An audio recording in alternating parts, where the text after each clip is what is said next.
Hello, folks. Welcome to this week's episode of Blockbusting. I'm your host, Jay Light. Joining me today in the studio, Wyatt Gray. Oh, I thank you for having me, Jay. It's a pleasure to be here. It's glad to have you here. You are so professional. Oh, come on. You have a great.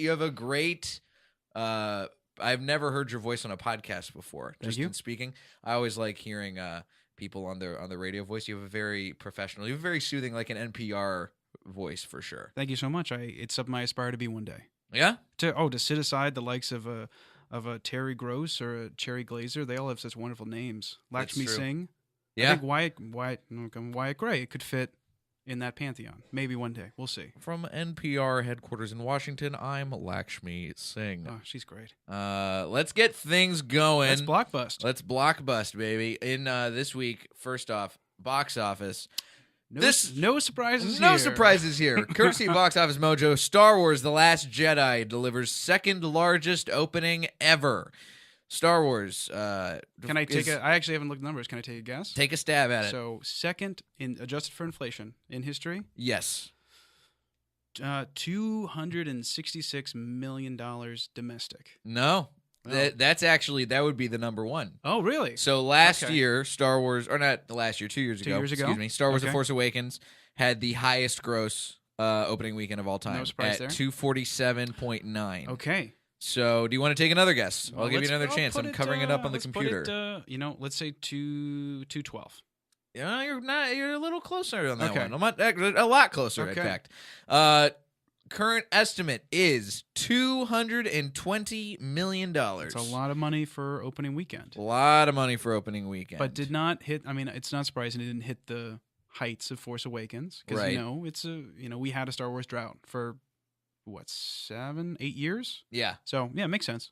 And it did have a really good per screen average, 51,000 per screen, which is really great considering that it's also in 4,250 theaters. Yeah, it's everywhere. It's everywhere. I saw Widest release movie going out right now. I didn't see it at midnight, but I prefer. I'm like a Saturday matinee guy.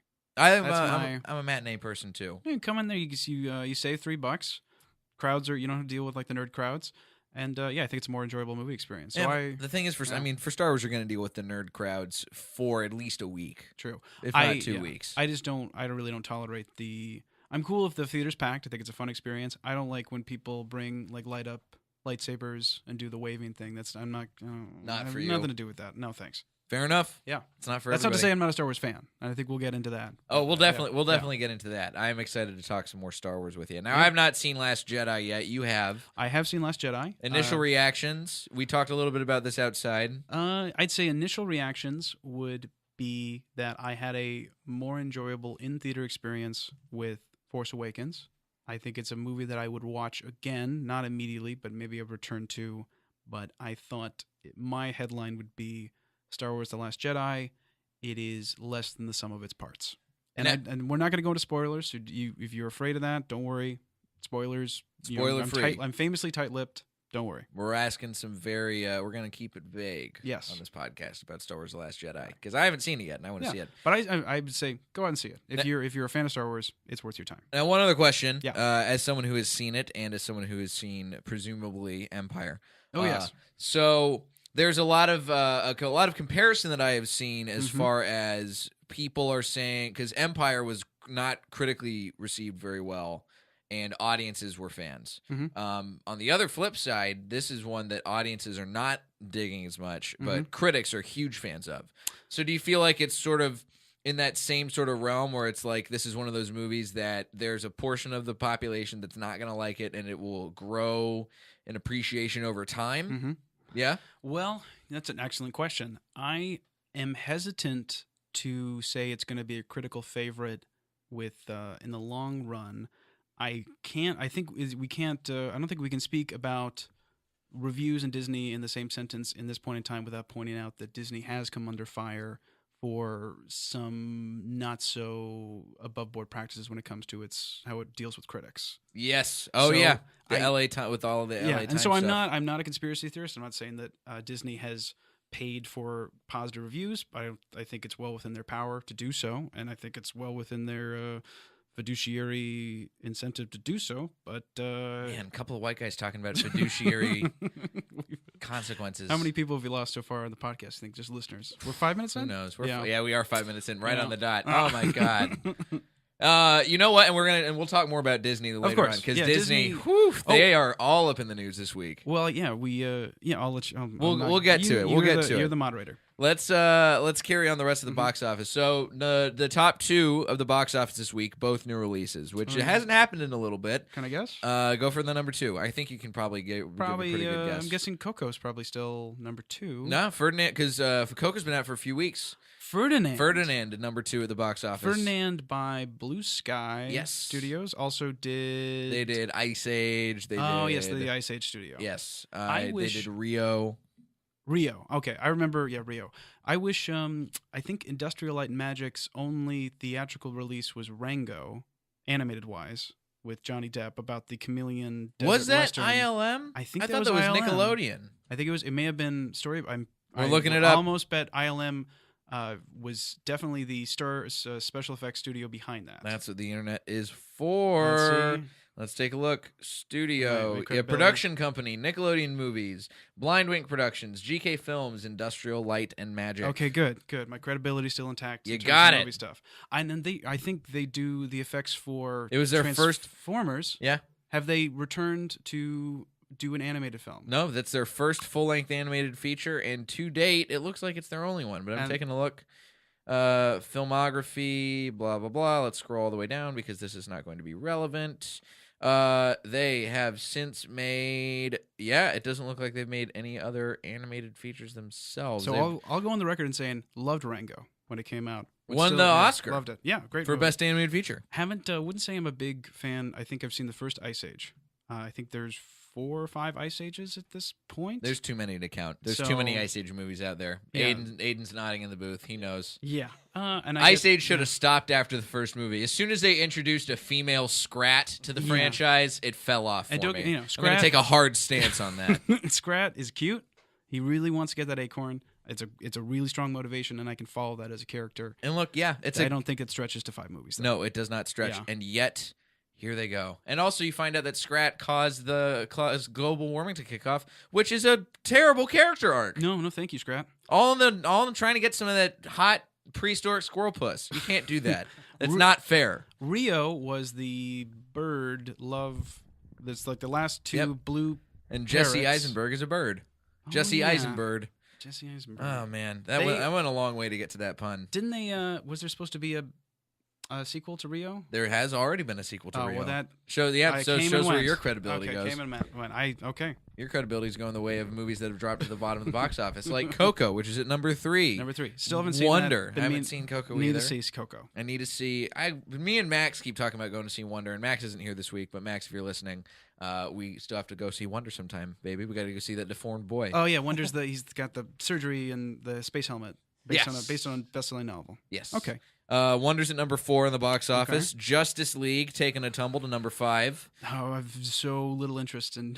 Here's the crazy part about Justice League. Justice League has been out in theaters for 5 weeks, and Star Wars: The Last Jedi has already grossed more than Justice League has entirety for its domestic run. And that's Warner Brothers, of course. Yeah. So when will Warner Brothers be absorbed into the just Hydra that is Disney? We'll find out. We'll talk that in a little bit. Yeah. Number 6, staying solid at number 6. Daddy's Home 2.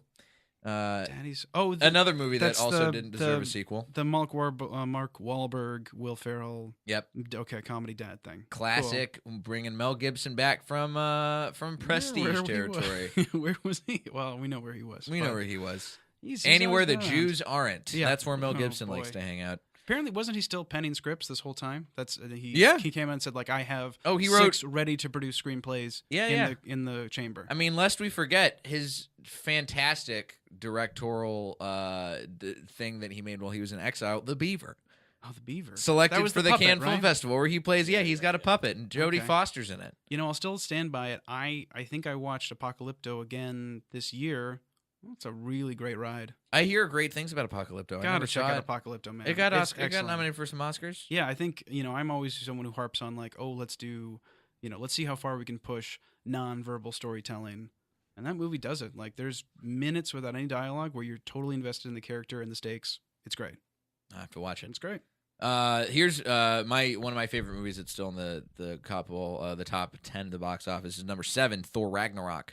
Need to see that. Very good. Very good. Fun. It's very fun. Okay. And I say this over and over again. I'm not a big superhero movie guy, but Thor Ragnarok is a nice turning point. I'm totally on board. Great job. I've seen both Thors, so I'm ready to jump into. I think I'm current on the Marvel movies with the exception of Thor and Guardians 2. Guardians 2, also a very very nice entry into the franchise. Okay. And Guardians 2 is just out on Netflix, so it's on my queue. So once I get an evening where I feel like I want a spacefaring kind of adventure, Guardians 2 is where I'm going to go. Number 8, The Disaster Artist. That's also my list. Dropping from number 4, which I think is to be expected a little bit, but it's still in the top 10, which I'm happy about. Riding the wave of some awards nominations this week. Have you done like a live The Room screening? Have you? No, I've never been to a live The Room screening. And let's take a brief second because we're not gonna get to award stuff this week. There is a lot of awards chatter out there. I'm not really gonna cover any of it. I'm gonna wait for the awards to sort of fall as they may. But The Disaster Artist has obviously been up for a couple awards now. It's in the same best comedy at the Golden Globes, up against some movies that are kind of questionable picks, which makes sense given that the HFPA doesn't know how the fuck to categorize anything. But Get Out is in the same category as The Disaster Artist. Oh, I would say thriller. There's not a thriller. There's not a thriller. No, they would put it in best drama, like they should. Okay. It's not. Look, Silence of the Lambs was the winner for Best Picture. I would assume it probably also got nominated for a Golden Globe. I'm sure, yeah. Well deserved. Is Silence of the Lambs going in Best Comedy? No, God no. Exactly. Well, except for he's like, great big fat person. That's my Buffalo Bill. It's not good. I've never seen. So it's a great Buffalo Bill as far as. Oh, you got to Silence, man. Never seen Silence of the Lambs. I mean, that's probably like your. I would put that in my top 10. I want The Disaster Artist to win awards, and I don't know how its prospects will do because this is a very, very strong award season. I think its best bet as far as the Oscars go, probably Best Adapted Screenplay. Okay. Best Actor for James Franco. I don't know about anything else, but we'll see. For someone who, let me put it this way, for someone who would just assume, for me, I was just going to wait till Disaster Artist came to some streaming service. Can you pitch me right now and say, like, is it worth $10 to, like, today? Disaster Artist is worth your money to go see in movie theaters because it is a great story of Hollywood, and you're as a person in Hollywood, you're in it. Yeah. If you've seen, are you a fan of The Room? I watched The Room by myself back in, like, 2008, 2009 when it first, I think, was starting to. I was in college, and it started to dissipate. You watched it by yourself? Weirdly enough, Wyatt. I considered myself more of a film nerd from like 2008, 2010. Okay, a little bit more pretentious too. Since then I've chilled out a lot. So, but I got it. But I want to see it in the full like Rocky Horror Picture Show live. I would like to see it in that sense too. Yeah. But here's what I will say. If you appreciated The Room and you want to go see a movie that not only shows you the outright stupidity of what it can take to get a movie made and how someone with enough money can basically do anything in this town, The Disaster Artist is a great pick to see a movie that takes it's sort of like a very not a redemption story, but it takes the sort of classic like, oh, this guy's just following his dreams, and it really puts it on his head and shows there's a lot of talk in the movie. Again, I'm not going to say there's no spoilers because this is a true story because we already know what happens. Because I understand there is some mystery in terms of Tommy Wiseau, how he obtained the money to actually finance this project, which was apparently to the tune of at least $4 to $5 million. Oh, they say they estimated it at $6 million. Was the $6 million? Well, you know what? I haven't seen The Room. I can tell you it's all up there on the screen. Oh yeah, every cent. So there's a lot of stuff in the movie, dialogue wise, and the way that the character arc of Tommy kind of goes throughout the movie, where it is alluded to either directly or indirectly at different times that Tommy is a villain, but he's trying to play the hero of the movie. Yep. And that is, I think, such a fascinating way to look at a character and to see a villain who's trying to not be a villain. It's very okay, interesting. you're selling it. I get it. It's I'm a on board. very human Did story. you? Speaking of sort of humanity, because I think we're both human men. Yep. I really judge movies these days. Like, did it cut through you?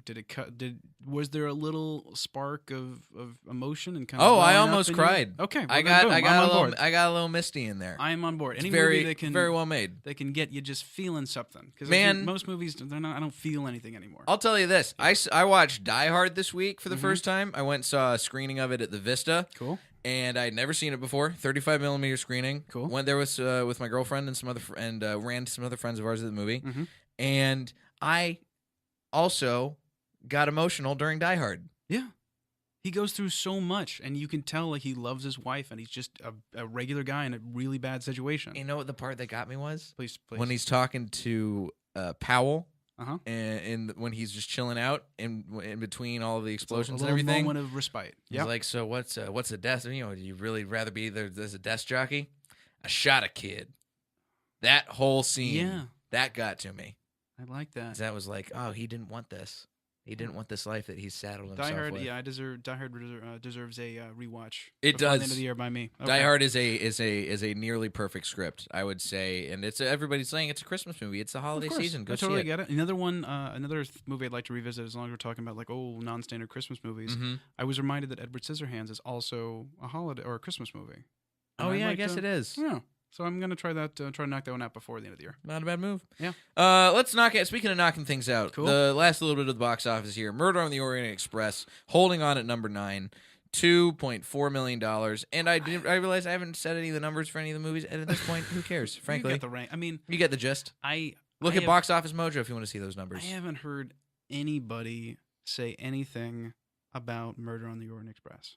Because for me, my barometer is if 3 or 4 separate people independently tell me you got to watch Lady Bird, you got to watch this, you got to watch Stranger Things season 2. Then like, okay, that jumps to the top of my list. No one in my vicinity, both on in person or social media, has said a word about Murder on the Orient Express. I feel like Murder on the Orient Express is the kind of movie that people in the middle of nowhere, like in bumfuck Ohio, are going to go see when they want to go see prestige cinema. When they want to go see, like, yeah, this is based on a mystery novel. This is Agatha Christie. I don't even know who that broad is, but I'm gonna go. I want to go see Kenneth Branagh, man. Gosh, I want to see movies where they talk in accents. I don't know why I'm making Ohioans sound like Texans. You're losing all of your Midwestern listeners. Are you throwing them on the bus? What Midwestern listeners? No, I think Murder on the Orient Express. When I saw that trailer, I thought that is a movie where if I happen to be in town with my mom. Take mom to go see that. That's the kind of yeah, and there's a place for those movies. Like, totally. If I was a kid and I went and visited my grandparents, that's the kind of movie that we would probably go see together. Totally. And I watched a lot of Murder, She Wrote as a kid with my grandma, and Murder on the Orient Express, another great mystery-based series. I know my mom was actually a big fan of the A&E Poirot miniseries, which it's went for a long time, but it's solid. Oh man! Yeah. And this is closing out the box office. Number 10, Lady Bird, still hanging on, $2.1 million. I would like that to not be in the box office as long as it is. I'm not a big fan of Lady Bird. We can talk about this off air because we are getting edging up on the time, and we gotta make some moves. I can't sing Lady Bird's praises enough, but I'm willing. Man, to hear you out. I will. Yeah. I can sing Lady Bird I can damn Lady Bird for days. Right. It is mediocre, and let's move on. All right, Jay gets the last word because we have to move on. We can go. Let's talk mediocre. Let's talk disappointing. Let's talk. Here's what I'm disappointed in. Okay. The Disney 20th Century Fox purchase. Well, let's just torpedo our chances of ever working for that company and just say that this is not a good thing. It's not. So I've got there's a lot of news surrounding this, especially since the merger officially went through. It's just ink on paper. So it's ink on paper, but there's this is the article I've chosen to cover for it today is from the Atlantic. Everybody should be very afraid of the Disney Death Star. Now, the Disney 21st Century Fox merger. Disney has purchased it for about $60 billion in stock and debt, and it is now the largest ever merger of 2 film studios. Yep. Now, Disney, we already know, was one of the big 6 media companies, and taking on Fox's assets like this is not a great thing No, because it goes wide. This is a huge. They have now a stake in pretty much most of the animated series geared towards adults on television. They have brought X-Men, Fantastic Four, other Marvel properties that they didn't have. Deadpool, other stuff that they didn't have is now part of the official Marvel Cinematic Universe with this purchase. They also have Fox Searchlight, which includes Best Picture winners like Slumdog Millionaire, 12 Years a Slave, and Birdman. Fox's television production company, including The Simpsons, Modern Family, and Homeland. The FX, National Geographic cable channels. Regional sports networks, including the Yes Network, which broadcasts New York Yankees games, and also has a majority stake in Hulu. Oh. Well, Disney's been going to launch their own... That was their plan. They were going to launch something in 2019. Now they might not have to. Now they might be able to use Hulu as a platform for all Disney stuff. And Aiden's shaking his head in the booth. They own everything. Exactly. It's a problem. Like, we're all dudes here, and I'm sure we're all dudes listening. No, anyway, point is, we've all been to a friend's house where someone strikes up a game of Texas Hold'em, and at some point during the night, one player, there's the top two players, one of them gets a big win, he bets all in, and now we have... Jay has, he's got $17 in chips. I've got $21 in chips. Aiden now has $190 in chips. We all know what's going to happen over the next hour, but are we still going to play? It's like, you're just going to overbet us, and we're gonna bust out. Yeah. And so, is that what we're going to see over the next 10 years? It's that. I think Disney hit this point a long time ago. But another analogy is that, like, involuntary maniacal laugh your friend gets during Monopoly. Yeah. That's even better. They build their first hotel, and you land on it, and you owe them $2,000. Yeah, this is the problem, is that Disney has been playing as the banker in Monopoly the whole time. And now they also control the money. Because everybody knows when you're playing the banker in Monopoly, you can pull some shady shit off. Pink 50s, yeah. Right. But now it's all out on the table. And... This is a direct problem for Netflix, because we already know that Disney's properties are going to be going off Netflix, so they can put their own streaming service out there, which is and that scope just became so much bigger since they acquired 21st Century Fox. In addition to that, the Atlantic article here brings up a very good point, which I think is the only chance that we have of this deal potentially not going through. AT&T was tried to buy Time Warner earlier this year. Yes, and that deal was nixed by Congress because of antitrust laws. Exactly, antitrust laws. So now there are people in the entertainment industry who are either have already started or are going to start. I have not that up to date as of we're going to call this press time that we're putting this out there. But this is probably also going to get fought in court and in Congress for just as much of an antitrust law kind of reason, because it's not a monopoly that's being made here, but it's pretty damn close. Yes, thank you. Let's just a quick little historical moment. Thank you to President Theodore Roosevelt, the trust-busting president, without which we wouldn't have this legislation that could potentially protect us from this gigantic merger going on. Teddy, he's a love you, buddy. So what happens to the state of media with this purchase? Is it going to go through? Is it going to fall apart? Is it going to? Are they going to start being in a position where Disney? And you're going to step under the iron foot of Mickey Mouse? Here's one possibility. And have orders barked at you by Walt Disney's cryogenically frozen head? One possibility. Are you familiar with the film Demolition Man? Yes. So it takes place in a dystopian future Los Angeles. Lots of little fun future references and speculation, one of which is like, Taco Bell is now the main restaurant. Right. Another small reference that usually goes unnoticed is one character says, in reference to a movie, is like, oh yeah, I saw a great Disney the other day. Point is, the word Disney has now supplanted movie, because Disney makes movies. That's their product. No one else makes movies in the future, and that could be one future we're heading towards. I believe that. That's one timeline. And this is the other thing you brought up that's interesting. Given now we know Disney's shady dealings with the press, does this bleed over into other avenues as well? Absolutely. Is the press more afraid to cover the misdeeds of Disney? Yes.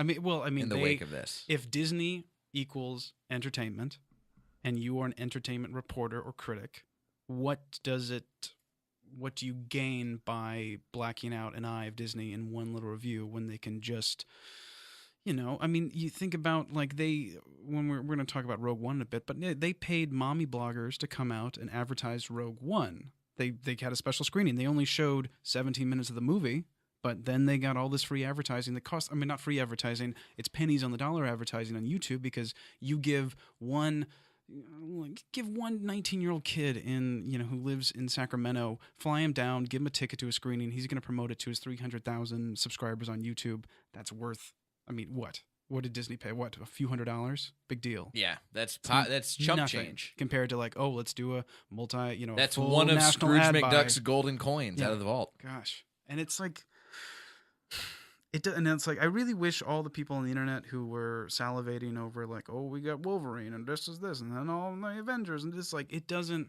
There are bigger things at play here. That don't let that be the shiny coin that they dangle in front of you. Like you said, it's Fox Searchlight. It's a company that I saw as a brand that was bringing not necessarily like independent, but like movies that were of a smaller scale and a smaller budget that could do things that were a little bit more interesting because they weren't banking on billions of dollars. Man, and so I do have to offer up congratulations. I have friends who work for Disney. I have friends who work for various 21st Century Fox properties. Congratulations to you guys. You guys are going to get some sweet deals, and you're going to be fucking rich. Yeah. Next year. It's going to be a good year for you guys. Everybody else, woo, be scared. Yeah, so that's we can officially say Blockbusting as a podcast. We're coming down. We're anti this. We're going to be the fly in Disney's ointment. Yeah, they're really shaking in their boots. Unless we forget, like, when is Mickey Mouse up in the public domain? When is that fight going to happen? Not anytime soon. I think it's 2021. That's not going to happen anymore. Are they going to... Please, you think they're ever going to let Mickey lapse into the public domain? Well, hell no. Disney's lawyers have gotten Congress to extend the public domain laws 3 times, I believe, starting in 1982 or so. So first it was like, okay, well, author death plus 30 years. Now it's author death plus 80 years. Are they going to say like, oh yeah, no, it doesn't apply to Mickey Mouse? Mm-hmm. Now let's. This is a very smooth transition, talking from predatory companies to predatory dudes. This week in Hollywood Predators, we got Morgan Spurlock. Oh, 30. Supersize Me. Yep. Morgan Spurlock has officially. What did he? A bold and nice move on his part, sort of. Coming out on his own and expressing his own sexual misconduct in a blog post on his website. Since then, this is courtesy of USA Today. Super Size Me 2 was pulled from Sundance, dropped by YouTube. Production company Warrior Poets partners Jeremy Chilnick and Matthew Galkin they're not going to premiere his other films. Morgan Spurlock. What he did? Didn't he have like a TLC show? Morgan Spurlock did a lot of stuff. Yeah, Super Size Me was his first thing, but I'm blanking on what's his filmography. He has had a handful of documentaries. Super Size Me, obviously, the thing he's most well known for. But since then, he built a little media empire. He had a production company. He had stuff come out on television, on web TV. Okay. Other documentaries come out, and now he is. In an effort to, I don't know whether on his end it was to try and get ahead of allegations before they came out, or if the movement had been having him feel bad enough that he was like, you know what, I'm just going to come clean. I'm leaning towards the cynical answer. I mean, we're a cynical podcast, so be as cynical as you want. Then I try not to be cynical, but I was he explicit with the things he did? Yes, and this is the post. He claimed, having been unfaithful to every wife and girlfriend I've ever had, calling a female employee hot pants and sex pants in the office and paying her a settlement when she quit, and the most egregious thing, a sexual encounter in college that ended with his female partner claiming it was rape. Now, all bad things, of course. I'm not going to call Morgan Spurlock so brave for coming out with this.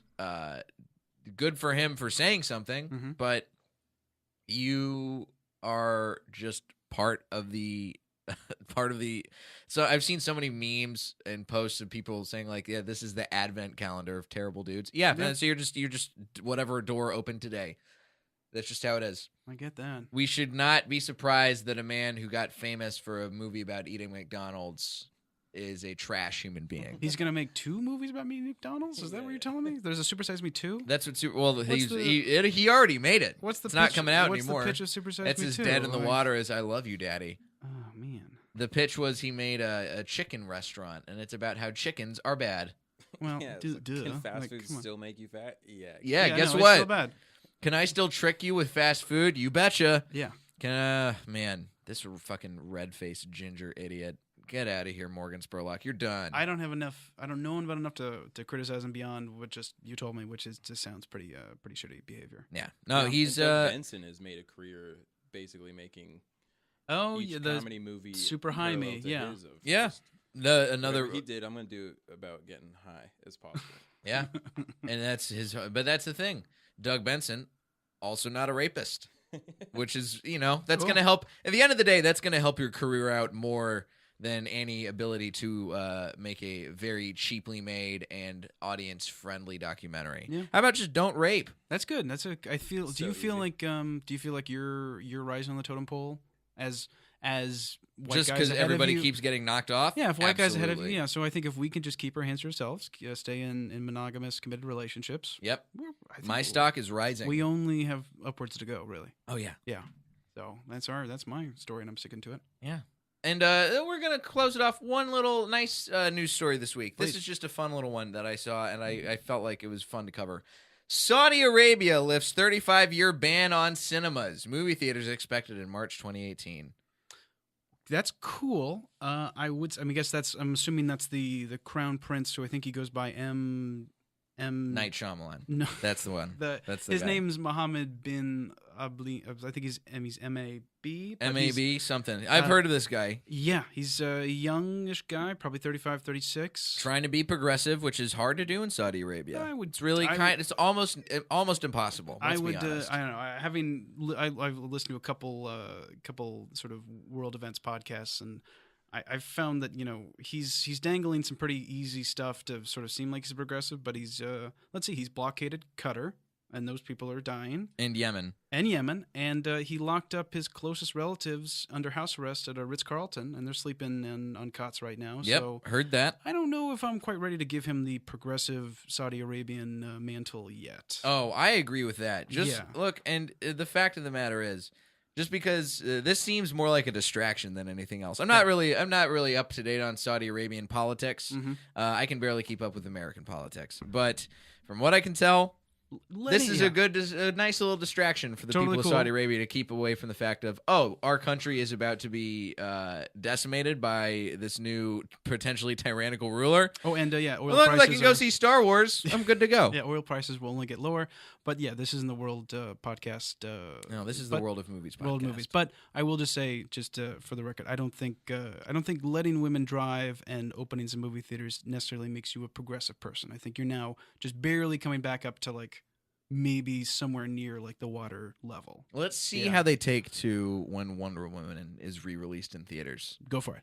Let's do it. I think that's going to be the canary in the coal mine. Saudi Arabia, because Gal Gadot is Israeli. Boom. Oh, good point. Oh my Yep. God, See? we could do a little Man, bit of a world events podcast. They Great did give point. human rights to an AI robot though. Was Oh, it yeah, one of they those sex did. robots or just No, or just a one of the robot? talking heads that probably records everything. Talking including- heads, including just your like our old friend Walt Disney. He is a head. And boy. that, I'm going to get ahead of this. Let's get over to the main reason you're here, Wyatt. Okay. Wyatt Gray hates Rogue One, a Star Wars story. I certainly don't like it. Oh, jeez. And Pete's. All right, buddy. Let's go to it. Yeah. Tell me, what's your beef? I If got you beef. could sum up the beef Well, I want in the most sizzling, salty, ground chuck terms? What do you hate about it? let me put it this way. I think it could have been so much more, and if it's going to be standalone, let your movie be standalone. And God. there we go. And I immediately have criticism with your own criticism, but I'm going to hold my tongue because I want to hear. I want to please. go a And little bit before- more in Now, depth. before I get into it, I just want to kind of get a temperature on you. Where would you put yourself in terms of like Star Wars fan, your knowledge of the universe, your love of Star Wars? Yes or no? So I am a Star Wars fan. I'm Cool. not a fanatic. I've never been somebody who got really in depth into the extended universe. Yep. Didn't read any of the tie-ins. Haven't seen the Star Wars Holiday Christmas Special. Okay. Any video games? Anything like that? No, not Okay, really. yeah. Never played KOTOR. Never played Rogue Squadron. Any Cool. of those. So my Star Wars knowledge is it's it's a stone that's skipping across the water. Like every Okay. time it's come out, a movie has come out, I've seen it in Mhm. theaters. I've watched some of them multiple times. I'm a Mhm. fan of the franchise.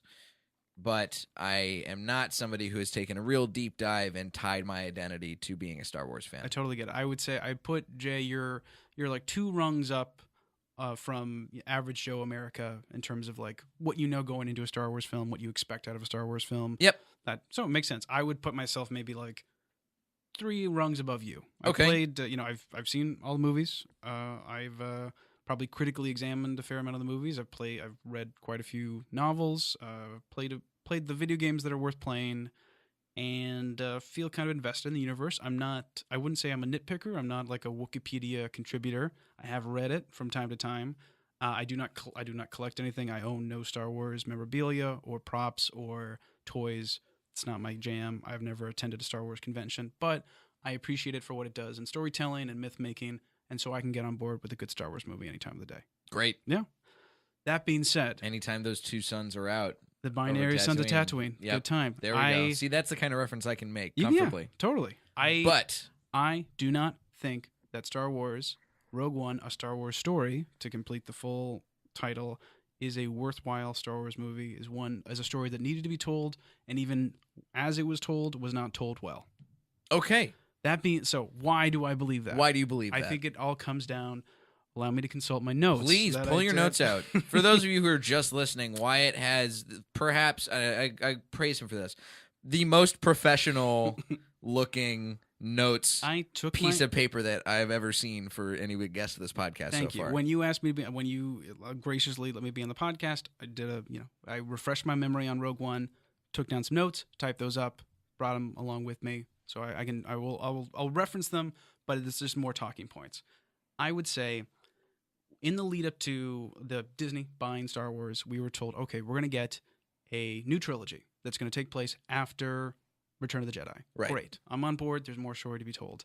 In addition to that, since they were planning on releasing that every other year, they also said, you know what, we're also going to be producing a undisclosed number of standalone movies that will be Star Wars stories that will take place in the universe that may or may not be connected to established characters, but we want to have this chance to expand the Star Wars universe and take it to new places. Right. And Which- then yeah. they came under fire from fans for basically at that point saying that their version of the expanded universe is going to not be the same as the already sort of official, no Of course. longer canon, extended and universe. that was, and I actually got to give credit to the people at Disney and Kathleen Kennedy, who's the producer, I guess the executive producer of Star Wars now. They had a pretty good middle ground. They were able to say all of these novels, all these video games, that is now Star Wars Legends. So in that where it might conflict with the new movies we're going to make, the new movies take precedence. We are not invalidating this stuff. We're simply saying, you know what?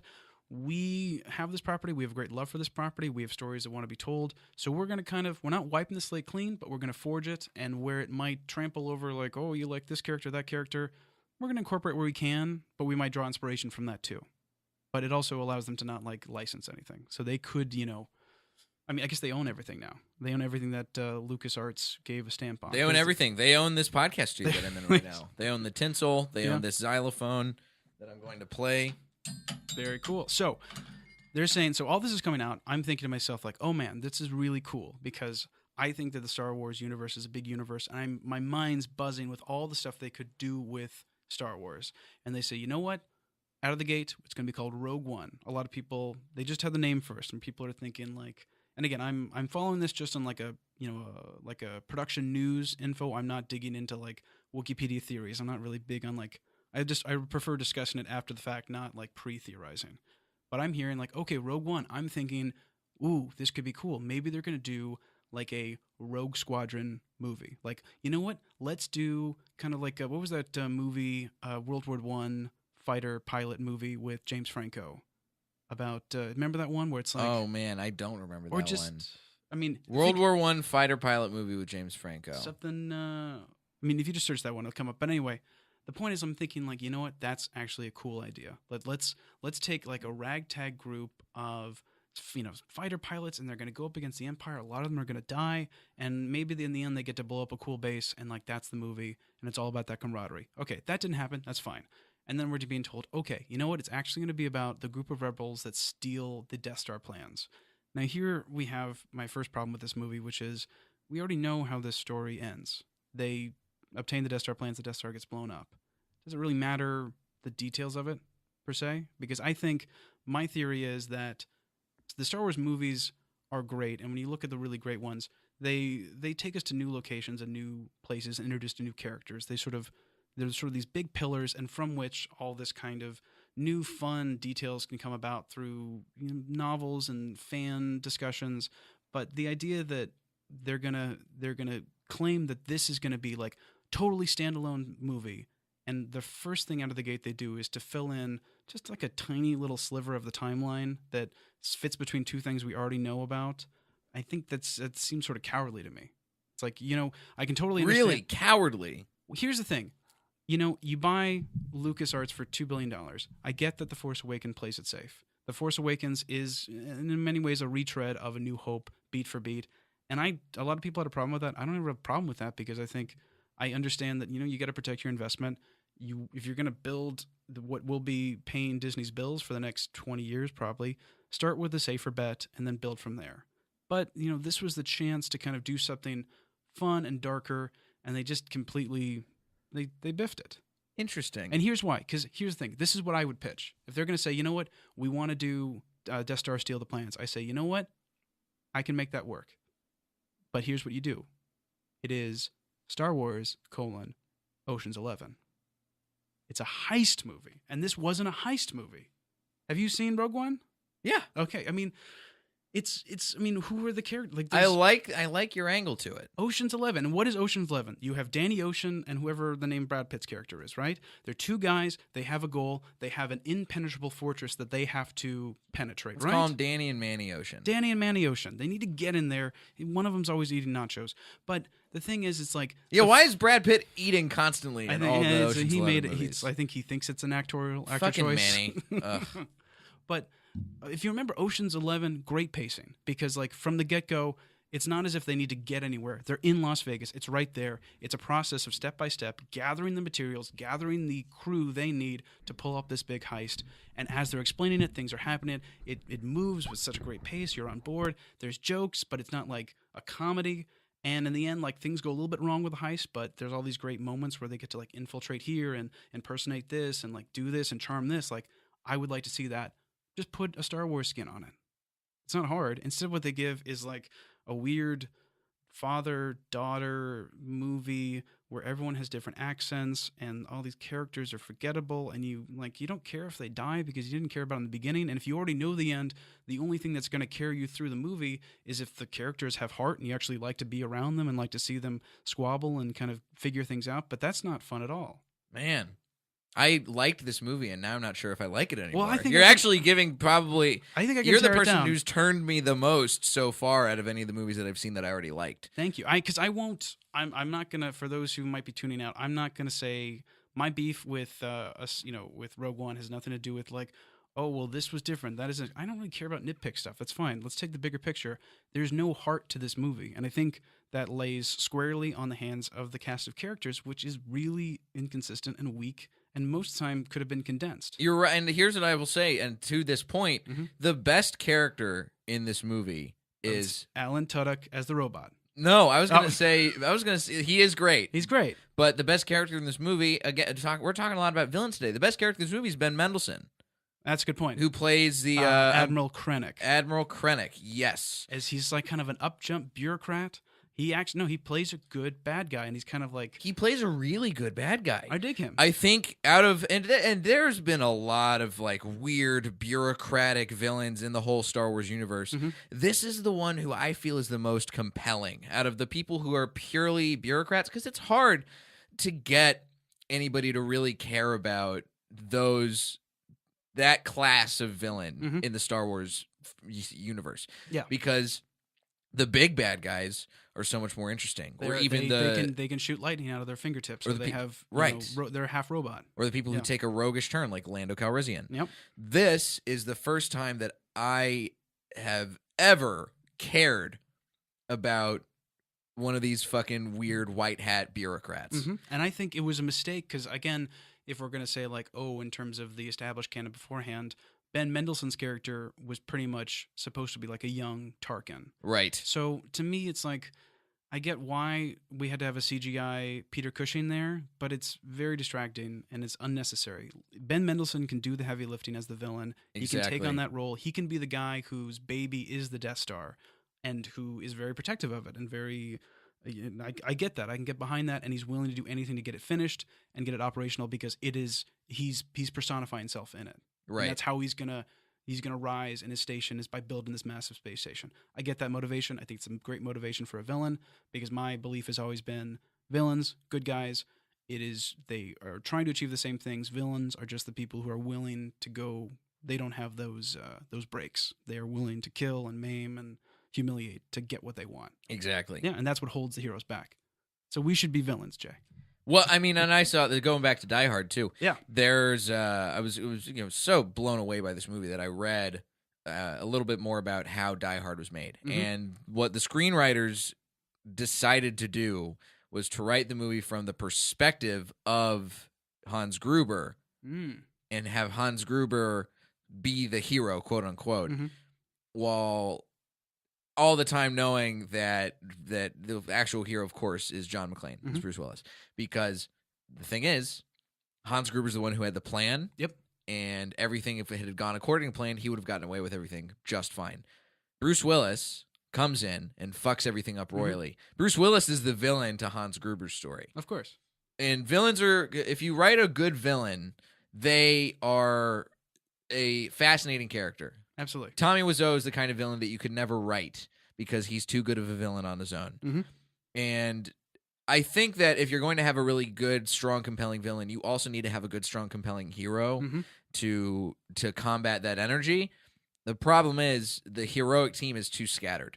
The person on the heroic side that I liked the most, and I'm going to say person because I do think that Alan Tudyk is the robot. Well, let's maybe it doesn't count as much. I think maybe we have the same one. Can we say it at the same time? 1, 2, 3. Donnie Yen. No, that is the guy. I just didn't know. Donnie Yen. No, as the blind guy and the guy with the machine gun. They were, but I think as a duo they were great. But Donnie Yen, his character, blind force master or force adept, fantastic. Loved it. He was the best of the group of that ragtag band. I starred him because I thought he should have been given so much more. And I'll even go into. If we're gonna do let's script doctor Rogue One for a second because I'm not sure how much time we have, but we got time to script doctor. Let's talk about why the where it went lead wrong. heroes don't work. Okay, a couple of reasons. One, I think right at the gate, I don't really have a lot of experience with Felicity Jones as an actor. I don't, but I don't think that she was properly cast here, or maybe she was, but she wasn't really making strong choices. I think she comes off. I think maybe she attempted to seem detached because she's someone who has had a traumatic upbringing that has kind of hardened her to the world. But for some reason or another, that came through in her performance as just being bored and disinterested, which I think is not where the character needs to be. I think I wrote down right here is like I don't feel like anyone has a character arc here, and the character arc should be if we're gonna say like okay, let's have a female lead. It's got to be on Jane Erso. And I'm gonna say I'm getting really tired of this because I keep seeing this. This is something that I see happen a lot in modern cinema. You can't just throw a bad family relationship on top of a character and use that as your backstory and expect that to answer questions that the audience is going to have about that person. This movie suffers from that. By just throwing up, well, she had some daddy issues. That's not a great way to get your audience to rally behind your hero or your heroine. I agree. And I think it is a trap that the prequels fell into again and again, which is there are so many things that we're told about as an audience but never shown.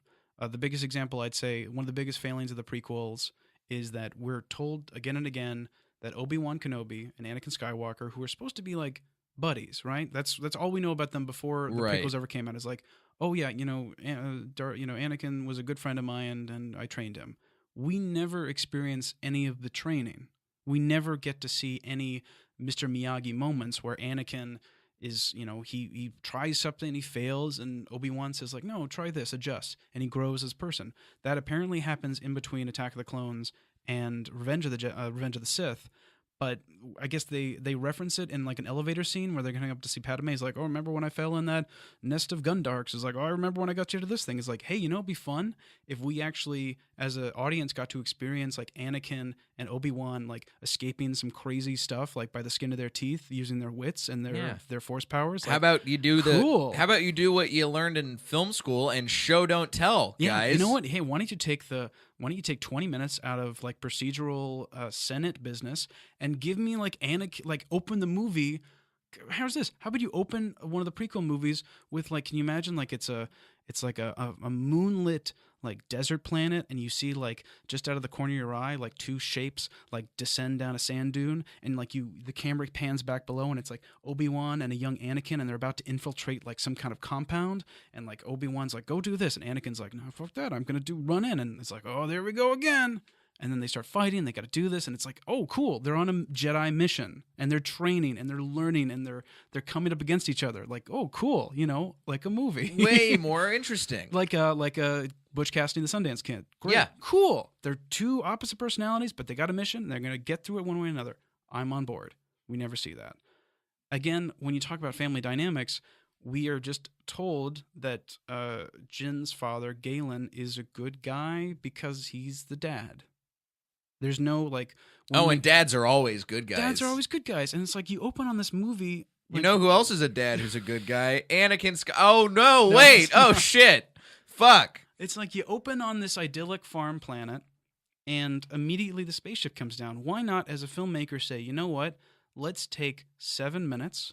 Let's have some scenes where the dad and the young daughter are like doing some farm stuff, and like maybe he gives her like some lesson about something, and we sense that he's like a warm father who really loves his kid, and then have something awful happen to these people. And so we're like, okay, cool. I'm immediately on board with this young girl who's now an orphan. Boom. Now we have a protagonist. Now we have someone we can follow. And again, it's like, I think a real simple change is like, give us a little bit of time at the beginning. Also age her up to where she's like a young teenager, because then this also goes back to the thing that I really didn't like about the movie. We don't need Forrest Whitaker's character whatsoever. Saw Gerrera. We do not need him. You're right. We don't need him because, again, we're told that he raises her, and then they have this tearful reunion 35 minutes into the movie. Right. It's not been earned. It's just more weird daddy issues that you're just throwing in there to try and we don't know any make of their you history. care about Jyn Erso. You know what could be like kind of cool to start Jyn Erso out? We meet her. Let's say she's 17. She's a young woman. Maybe she's thinking about her place in the world. Does she want to stay on the farm? Does she want to go out and do her own thing? Kind of like Luke fucking Skywalker. I was going to say kind of like Lady Bird. But again, you see how instantly, I mean, I know you're not a Lady Bird fan, but you can get why people instantly get on board with that character. Yeah. Because you see yourself in it. You don't really see yourself in like a tiny little baby that doesn't say anything or do anything, but you could see yourself in like a teenager whose parents get killed brutally, and she sees this happen, and she instantly says to herself, like, I see Krennic. Right. I will make it my life's work to kill that motherfucker. Same with Luke Skywalker, too. We can cuss? Okay. I just yelled shit and fuck. I think we can do whatever we want. So then, but that's the same thing. But yeah, you like Luke Skywalker because you see the hero's struggle. We get With it. Jyn Erso, you don't really see the struggle of the hero. We don't see her being unsure about anything. The next time we see her, she's in prison, and then she gets busted out. And then having seen the movie very recently, it even is unclear to me where those story beats go to get her to like join up with the resistance. I don't see her motivation. And that's why I think it's so important. If she did witness her parents' death, the motivation becomes really clear. Get the motherfucker who killed my parents. Man. I don't care. Like, boom, it's easy. And it's like, and all of a sudden you realize the rebellion says, you know what? We can use this young woman. Now imagine this scene. Imagine instead of, so let's say Jyn Erso, she escapes her family farm as it burns down behind her. She's burning with rage. She's manages to like sneak her way onto a freighter that's leaving like a spaceport on another part of the planet. And then we fast forward 3 or 4 years, and it's clear that she's been kind of living on the fringes of society. She's a beggar, but she's kind of like a ruffian. She's really like built herself up tough. And one day she runs afoul of some kind of thing. She gets landed in the slammer, and she gets put in like an interrogation room. And here's where we introduce our next character, because we only need like 4 characters this whole movie. We introduce Diego Luna, who plays Cassian Andor. Yes. And how was he introduced beforehand? Like, just shitty. He just kind of shows up. Yeah. Here's a great scene. We cut to interrogation room. An Imperial interrogation room. Jyn Erso sits with her hands in cuffs, looking down. A dashing Diego Luna in a Imperial officer's uniform sits down, begins to read her all of her offenses. We have an audience now get to see like she's done this, she's done this, she's done this. She's in 3 years she's committed all these crimes, but they're all like they're kind of like Aladdin crimes where she's like stolen bread for kids or whatever. Like so we get like okay cool, she's got some shit, and then he does that great part where it's like. And so it goes like, boy, he's like, he's going to say, just so you know, in 1 minute, the stormtroopers are going to come in and you're going to be taken to this planet and you're going to be doing hard labor for the rest of your life. Mm-hmm. Or you can decide to come with me. I'm part of the resistance. You have 20 seconds to decide. Like, we have a mission for you. We need your help. And she's like, okay, I'm in. He busts her out. Boom. They meet up with the resistance people. They tell her like, listen, your father's actually alive. And we need your help because we need you to get in touch with him. You're the only person who can do it. And your father is also George Clooney. We're tying this all Ocean's together. 11 coming. It's great. Your father's Danny Ocean. And she's like, I don't believe you. Hi, I'm Manny Ocean. I'm Manny Ocean. And I don't believe you, but I think I can. If this can get me closer to Krennic, fine. I'll do whatever your mission. I don't believe in the resistance. I don't believe in anything. I don't have allegiance to any flag. I believe in myself. Because her character arc is, she goes from a loner and a misfit and someone who's only looking out for herself. She sees that there's a bigger world and a bigger fight and a bigger cause. She joins that and eventually gives her life for an ideal and the rebellion. That's a character arc right there. Yeah. I just came up with that. I didn't come up with it. It's a great arc. It's an easy arc. Like, hire me as a script doctor, Disney. I will sell my soul to your corporate overlords. Man. If I can sit in a room and make Star Wars movies better, because you're going to be making Star Wars movies for the next 18 years. Come on. I think you saved Rogue One. Oh, and also... And I didn't even realize Rogue One needed saving until you brought up all these problems. So here's the thing. So a point is... Because I was just wowed by the Battle of Scarif. It's just, that's cool. Like, but that's because there were stakes where like we got what was happening, and it was a well-directed... wasn't it Gareth Edwards who did that? Yeah. Godzilla guy? Yeah, he's a competent director. These are competent directors. Man. Also, Donnie Yen takes over as like her mentor. So that's the point, is Donnie Yen, he introduces her to the idea of like the Force.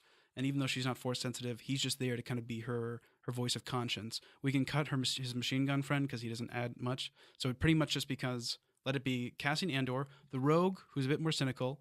Then we have Jyn, who's on her character arc. She's learning to love the rebellion and fight for something bigger than herself. The robot can be there to fly the plane and to be comedic relief.